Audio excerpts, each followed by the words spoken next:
All right, we're here for Oregon State week, and Adam, the Buffs coming off 2 straight losses, but still sitting at 5-2, and still very much in play for the Pac-12 South. And they talked about this week. I mean, the way the South is going right now, they're not out of this at all. Not at all. You've got obviously a game everybody expects them to win this Saturday, and then your 2 toughest games remaining are going to be at home. Your 2 easier games are going to be on the road. A lot of coin flip type games coming up for this team, and you've seen teams beating up on each other in the South. I think Utah probably you give the edge to right now, but you get them here at Folsom Field. So because of that, how big is this week, do you think, for this team to play well, get some momentum going into those 4 coin flip games? Get the mojo back, right? You know, and they played pretty well out in Washington. Obviously not so much in the second half offensively, but you still saw the fight in this football team. That never left out there. In either of those 2 losses. So get the mojo going. This is an Oregon State team that's giving up 47.3 points a game, 541 yards on average defensively per game.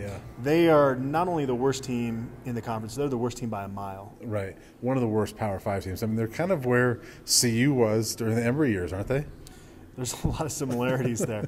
The one thing is they do have Jermar Jefferson, that one guy you look to. He's kind of their football team. He's missed portions of 2 games, and he still leads the conference in rushing by a wide margin. He's hopeful to play Saturday. I don't know quite what that means. I guess you got to go if you're Colorado expecting that he's going to be out there. They've got a couple other players, Isaiah Hodgins, but he really is, you know, the Oregon State football team this year, especially with musical chairs taking place at quarterback there with some injuries. Yeah, and poor Brian Lindgren had to go through the CU rebuild, and now he's at Oregon State going through that rebuild. But, you know, it'll be interesting to see Brian come back here in Boulder. I know a lot of the Stevens, Montez looking forward to seeing him, Coach McIntyre.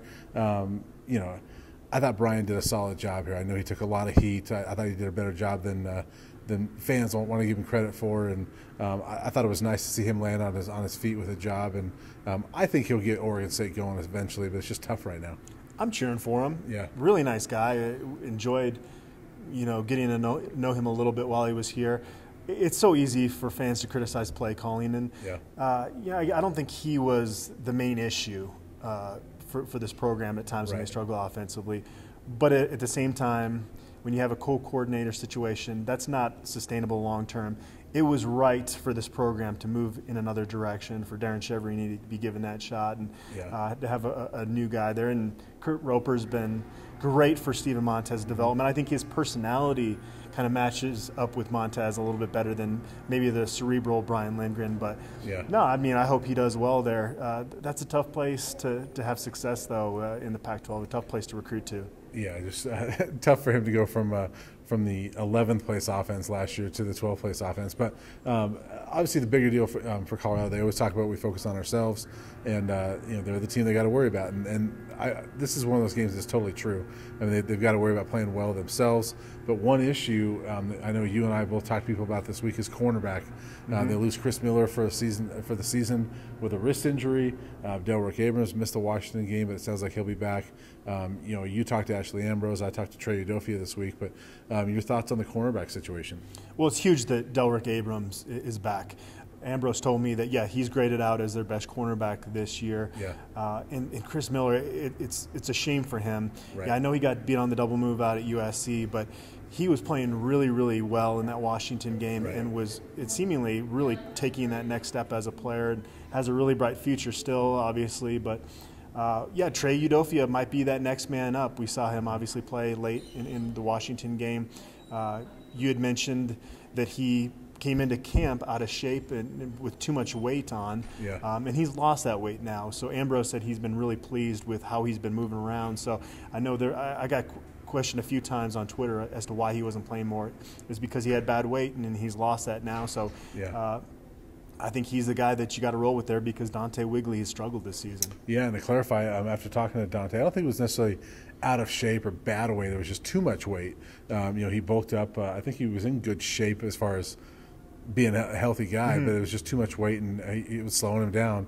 He's lost about 10 pounds, and he got back on the field against Washington and told me he felt a lot better. He could feel the weight loss. So that's going to help. I mean, the Buffs need him to step up, whether it's him or Wigley. They've got to have somebody opposite of Delrick Abrams. And one more guy in the mix now is Mekhi Blackman, who played a little bit early in the season, and then they were going to try to preserve his red shirt because he is a very skinny player at this point, but he got here right before camp, picked things up really quickly, really personable kid. And Ambrose said, he would feel comfortable putting him out there if they need to play him. Yeah. The other thing is obviously receiver. They were banged up against Washington. Jay McIntyre sounds like he's been out there this week. Laviska Shenault, I don't think as much. We'll see with him. I still think it's probably 50-50 that he plays. But I'm not sure it totally matters this week. This is a game you have to be able to win even without Laviska Shenault, right? And I think if he's even 90%, which I don't think he is at this point, honestly, you still probably hold him out because you're going to need him for these last 4 games, the stretch run. Turf toe is one of those injuries that McIntyre didn't really seem to have a concrete answer on this, but I feel like it's one of those injuries that can get aggravated pretty quickly, so you want to be as careful with that as possible. Yeah, he was deferring to me on that one since I had stayed in the Holiday Inn recently, but yeah, we don't know about Laviska, but I agree. I mean, you can win this one without him. You've got to have guys like KD and Tony Brown, the guys we saw last week, Arias, Dimitri Stanley, Juwan Winfrey, guys like that step up. And so prediction time. The Buffs going against the worst team in the conference, like you mentioned, the worst team by far. What are your thoughts score-wise? Well, Mike McIntyre does not like to run up the score on opponents. But, yeah, I think the odds makers have it about right. It opened as a 24-point line. I think it's about 23.5 now. I'm going to say kind of along those lines, Colorado wins this game 41-17. Okay. I think thinking a similar way, but I think it's going to be a bigger blowout. I'm going to go 49-7. The Buffs, I think they just kind of run away with this one and put it away early in the first half. I think you get maybe Tyler Lytle, Sam Neuer, some reps in the second half, and ideally that's how this game plays out. That's the way it needs to play out, for, in my opinion, for this team to gain that mojo back that we talked about going into those final 4 games. Bowl eligible if that happens with 4 games left. Been a long time. I mean, obviously 16. They got the win at Stanford and had quite a few games left, but it kind of gets that good taste back in your mouth for Colorado fans out there that maybe have been frustrated with the offensive output the last 2 weeks. And speaking of good taste, that would solidify probably at least the Cheez-It Bowl. I love the Cheez-It. I love the Cheez-It logo. I'm going to get some Cheez-It swag if they get in that bowl game. I know Buff fans are hoping for better than the Cheez-It Bowl, but that's not a bad consolation prize if you see the logo, right?